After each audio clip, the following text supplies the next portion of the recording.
morning guys at welcome po ulit sa day 4 ng ating RTL. At kani-kanina nga medyo maulan-ulan, kagabi medyo malakas, mga bandang alas 2. Excuse me. At ngayon po ay medyo maulap, maliwanag doon. So nandito tayo sa RTL day 4 at ito na nga ito yung pangatlong bigay namin ng antibiotics. So ito, naglagay na kami ng antibiotics, 2 galon dito, tig-1 galon naman dito, kasi 2 galon dahil marami sila. Okay. At maya-maya lang nag-start kami na nagbigay ng antibiotics 6 o'clock. So ano kami ng 5:45 para i-drain. Medyo madilim pa.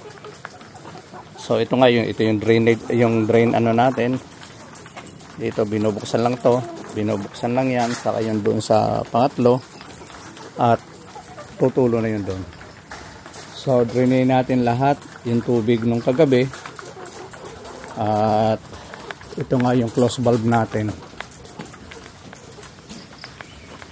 Yan ang close valve. Na supposed to be, kahit man lang sana isa na lang na close valve. Kaso hindi po pwede dahil unsupply ng ano. Baka sa susunod gagawin natin. Doon na lang natin ilalagay yung close valve para misanan. Kaso nga lang pag close valve natin doon, walang supply ng tubig. So ang ginawa lang natin ay may close valve doon papunta doon sa may galon, sa may tangke, sa imbakan ng manok. Saka mayroon din dito. Para ito lang ang mayroong tubig dito. Ito may tubig to para doon sa supply doon sa laboratory. Wow, laboratory. So yun na nga, from 6 o'clock to 9 o'clock ay antibiotics 3 araw. So ito yung pangatlong araw. So ibig sabihin bukas niyan ay magbavitamin na tayo. Ang antibiotics naman ay itong ata. Hindi kasi ako nagtitimpla. Sorry po, ito ata yung antibiotics na amoxicillin. Ito. Amoxicillin ang gamit namin. Rehydrate. Okay, ito naman yung vitamin na para bukas. So pagkatapos ng 9 o'clock ay i-drain na naman namin. I-drain yan para palitan ng fresh water. So ito na nga guys, mamaya-mayang 7 o'clock ay yun ang start namin ng pakain.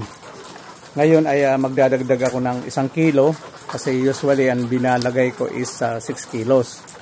10 kilos every day. So 6 kilos ng 7 o'clock at 4 kilos naman sa dating ng 4 o'clock. So I observe na yung 6 kilos for today ay hindi Andali. Parang may sipon to alin dito. Okay. Ayun na nga, medyo nag-alala ako dahil parang may nakita akong sipon.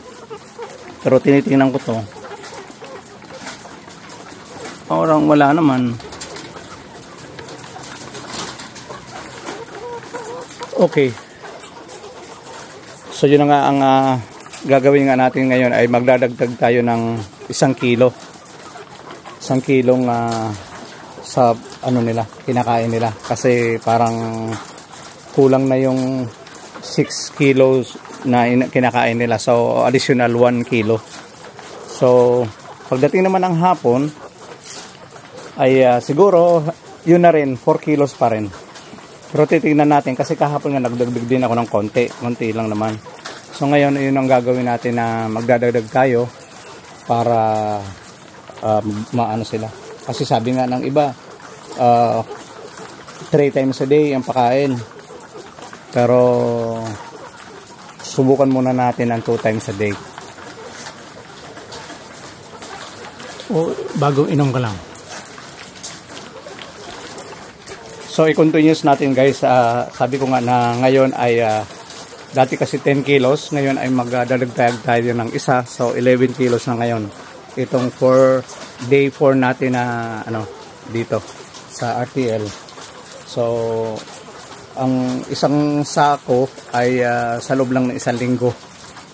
Tama nga. Meron pa naman dun konti. Ewan ko lang kung aabutin. Pero na kasi day 4 ngayon. So may 3 araw pa. Medyo nasa 1/4 na lang yung natitira doon. O 1/4 sa isang sako. So ito na nga. At naobserbahan ko naman itong mga manok okay naman. Healthy. Medyo malalaki na rin at siguro by next week ay susubukan natin mix na ng laying mass. Titingnan natin kasi sabi naman ng technician na pwede naman daw i-mix ng laying mass. So obserbahan natin, bantayan natin at ma-maintain natin talagang healthy natin manok dahil hindi basta-basta guys, hindi basta-basta ang puhunan nito. Ngayon ko lang na-realize na hindi basta ganun ang hindi ganun ang puhunan. Pero siyempre wala naman masama na hindi natin subukan kung mayroong pamuhunan. Pero ang ma-advise ko lang talaga sa inyo na kung gusto niyo talaga ng RTL ay pag-isipan niyo muna ng maraming beses. Kung talagang wala naman masama. Pero sa ngayon kasi di pa ako wala pa naman itlog to. So, yun lang ang masasabi ko na hindi basta-basta ang puhunan. Medyo may kalakihan. At talagang dapat talaga tutukan mo. Huwag kang magkakampante kasi siyempre ang importante talaga yung healthy ng manok . So, mamaya maglilinis na naman kami. Tapos na kami kahapon, lininisan namin to lahat. Ngayon kailangan linisan ulit yung sa baba, yung mga ipot. Ito na nga guys, para makabawas-bawas tayo sa paglilinis ng araw-araw, ay may pinapatuyo ako rito ito yung pinagtabasan ng coco lumber. Ito ang ilalagay natin dito sa ilalim. So kailangan din natin talaga ng ekstrang sako para habang linalabahan tong itong dito, yung luma, yung pinag-aanohan nila, i-chesan, kailangan meron agad pamalit para hindi umaano dito sa floor. A few moments later.